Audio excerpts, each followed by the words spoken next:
All right, here we are. Another episode of Fintech Friday, episode 16, which is crazy. I can't believe we've done that many so far. I'm super excited about this week's guest. We've got Micah Carr, who's one of my colleagues at FinLocker, and Micah heads up our all things security for FinLocker. And for those of you who know about FinLocker and about our product and how we work with lenders and their consumers, probably the thing that keeps us up at night, and I know it definitely keeps Micah up at night, is data privacy and security and cyber security and all things related. And so today we're going to kind of do a deep dive into kind of all things data privacy, data security, and cybersecurity, and maybe even get a little glimpse into Micah's past. And certainly we're going to ask him about kind of the trends he's seeing in the space today. So welcome, Micah, to the show. Yeah, Brian, thanks for having me. I appreciate it. Yeah, this will be the first time we've brought on a FinLocker colleague. So this is the inaugural run doing that, which is cool. So as you know, we always kick off the FinTech Friday show asking our guests to share the definition of FinTech. What does it mean to you? So let her rip. Yeah, absolutely. So FinTech means to me, it's adapting financial transactions that have always taken place, and it's finding a way to deliver it in a digital and current format based on kind of the way of the world and our technology. Yeah, and so your perspective around this is super interesting, right? Because you've spent your professional life kind of in and around, all things data security, right? So maybe share with the audience a little bit about your background, and I'll preface it by saying share with us what you can share, because you got a pretty interesting background. Yeah, absolutely. Thanks. So I actually started my career in cyber in the United States Marine Corps. Spent 8 years and did all things data and security. Actually entered the IT world in networking, so got a good background in networking. And then after I got out of the Marine Corps, I went to the federal government. So in my latest role prior to FinLocker, I was the director of the largest cybersecurity center in the Department of Defense and in North America with an agency called the Defense Information Systems Agency. So I got to lead a large team and do a lot of cool stuff and all things around cybersecurity. So that was pretty awesome. While with DISA, I got my MBA and I wanted to find a way to kind of branch outside of the government and find a way to balance the needs of the business with cybersecurity needs, which is something that I feel like some people in my industry have a hard time doing. Sure.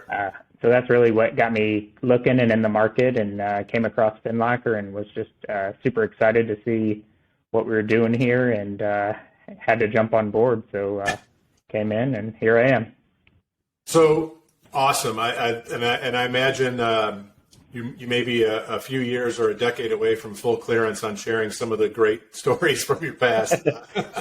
But if you can, without crossing any lines, what were some of the most interesting or trying things that you were dealing with in your time with the Department of Defense as it relates to cyber security? Yeah, absolutely. So I think cybersecurity as a whole, not just with the Department of Defense, but kind of in the industry as a whole, is it's always an evolving target. It seems like the bad guys are always one step ahead. By the time they release security patches, there are people who have already got a hold of the code and they're already looking at exploiting it and coming up with vulnerabilities and ways for the bad guys to get in. They're constantly looking for new ways. Social engineering is huge. They're looking for new ways. And then I think kind of the biggest thing that we're seeing is third-party trusted tools. I'm sure everybody's seen the headlines about some well-known, software and stuff that's been exploited that everybody trusted, and it was just kind of lying in the background. And then it comes out that, a lot of organizations have been compromised for a year or more and never even had a clue. Yeah.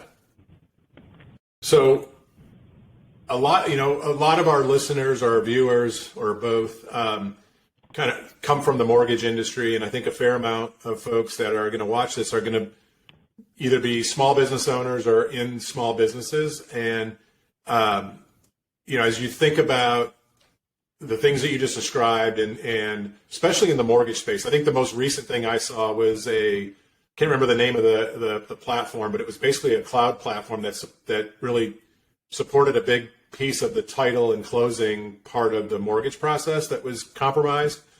Those are things I think that small lenders just don't contemplate or think about because those are outside of their walls, but they certainly have impact to their business and their clients. You've done a lot in the short time you've been with FinLocker to kind of help us think about security, not just in our product, which is super important, but really in how our employees engage with technology in their day-to-day life, right? Whether it's Microsoft Outlook or using third-party platforms. What are some things that you would advise small business owners in the mortgage space to be thinking about that are, within their grasp, both technically and financially, that they may not be aware of today that would help them kind of manage risk? Yeah, absolutely. So I was reading some interesting statistics the other day, and it said cyber attacks on the mortgage industry as a whole has increased 4 to 6-fold since COVID began. Everybody's at home. People are kind of got their guard down. They're distracted with everything that's going on in the world today, which is understandable. But cyber and threat actors have kind of used that as a ball field to play ball. So I think the number one thing is education. Do the mortgage professionals in the industry, do they know how to even recognize a phishing attempt? They've become a lot more sophisticated over the years. It used to be a phishing attempt was this laughable email that you could barely read, and it was really clear. And they're looking like real emails today. It's really hard to recognize. One of the things that I implemented within our current company is phishing tests on a quarterly basis, and you look at them and they look like some of the emails that you got every day, and we use a third-party platform for that. And there's even ones that I've seen as a cybersecurity manager that I'm like, man, when I go to see what people are clicking on or what people are falling for, I'm like, I could definitely understand why, in the hustle and bustle every day, you click one, and you're only as strong as your weakest link. So all it takes is one employee, one mortgage professional in the industry, and you could have a big issue on your hands. And I think some people, when they think about what you're describing, phishing attempts, and I think people immediately think about desktop web, right?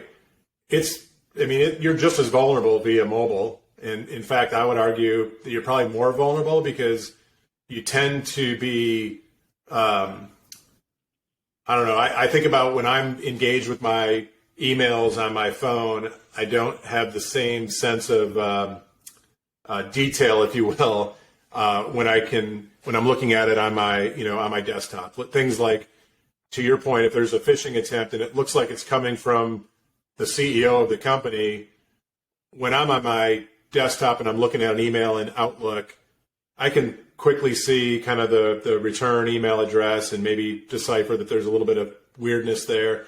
May not see that in the phone. Do you think from an industry perspective we see more breaches happen via mobile, or is it still kind of equal between mobile and desktop? I definitely think there's a huge risk on mobile. I don't know about one more than the other, but they're definitely big targets. The computers that we hold in our pockets today and have attached to our hips that we're constantly on, the computing power on those things are way more than a lot of the first computers that came out. So definitely a huge risk, and good point. It's harder to see the from address. It's harder to see some of those things that may stick out on the desktop. Also, you're probably multitasking while you're looking at your phone. You may be doing a couple different things. So I definitely think that's a huge risk. Yeah. So are there I know there's a few tools that you brought to our company that are, I think, helping us. Are there tools that you would recommend for small companies, small lenders out there to implement that again have a relatively light implementation, both from a technical perspective, but also perhaps from a budgetary perspective? Yeah, absolutely. So one thing that I think every company needs, especially in the COVID kind of hybrid industry that we're at today, with some people being in the office and some people being at home, is a vulnerability scanner. A lot of companies set up shop in an office, and they have these great, awesome tools to protect them while they're in the office. But when they're at home and they're using their home Wi-Fi that may not be secure, or they're out, getting a coffee at Starbucks and doing some work in the meantime, the importance of the information that we deal with for consumers is huge. So you don't only have to worry about, things like ransomware getting infected, but the reputational damage, if you have a breach or you have something that goes on, is going to be huge. And a lot of, especially small business owners, as you mentioned, are going to have a hard time recovering. Do I want to go to a mortgage lender that I know was just breached and trust them with my social security number and my identity as a whole? Probably not. So I definitely think a vulnerability scanner. And there's a lot of awesome free and very inexpensive educational tools. I recommend all small business owners, even if it's 3 employees in your shop, once a year, once a quarter, whatever the right interval is for you, going through and just educating people on current threats, on current phishing attempts. What do they look like? What kind of cybersecurity trends are you seeing to help them recognize those before it's too late? Yeah, I think that's a great point, and probably I would suspect one that is not widely utilized by small businesses in our industry. I came from, before joining FinLocker, I came from federally regulated financial institutions that had fully developed training teams and cybersecurity teams, and so we had mandated, regulated education and testing. Not so much in the small lender space, but I think to your point earlier, you're only as strong as your weakest link, and it just takes even somebody whose principal job is kind of receptionist / fielding inquiries. That's a gateway into the company, and someone who presumably you would think is not at risk because they're not necessarily engaged with loan files and customer data, but they could still be the pathway for a bad guy into a shop. And so I agree. I think education is important for every staff member, for sure. Yeah, absolutely. There was a big incident recently that you could probably read about in the news where it was just that. A company had a secretary, and it wasn't a huge company, but maybe around 100 employees, and they had a secretary, and somebody had called them on the phone pretending to be tech support. And this has really happened a lot of times. I'm referencing one specific incident, but you could probably put a lot of different companies' names here, and they use that as the ability to, fix their computer, or so they thought, got into the network and stole a bunch of data because they were already inside just due to that one weak link. So yes. Yeah. So you and I talk about this a lot. We, FinLocker, we're trying to do our best to promote and build awareness about our company and our product. And so we do a lot of promotion. We do these podcasts and other things. And I never thought of it in this context, but the stuff that we're doing, which while it's good for us to build our brand awareness and bring attention to what we're doing and bring new customers in, which has been successful, it also presents a challenge for somebody like you who's trying to manage the gateway in. And a lot of our, there is so much in the mortgage space specifically. There are so many small companies and individual loan officers that are doing the same thing that we're trying to do, which is use platforms like LinkedIn and Facebook and Twitter to build awareness.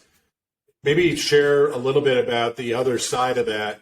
Not saying that you shouldn't do this stuff, but you need to think about, as much as you're promoting and building awareness and perhaps building a sales funnel, you could also be creating another vulnerability. Maybe talk a little bit about that.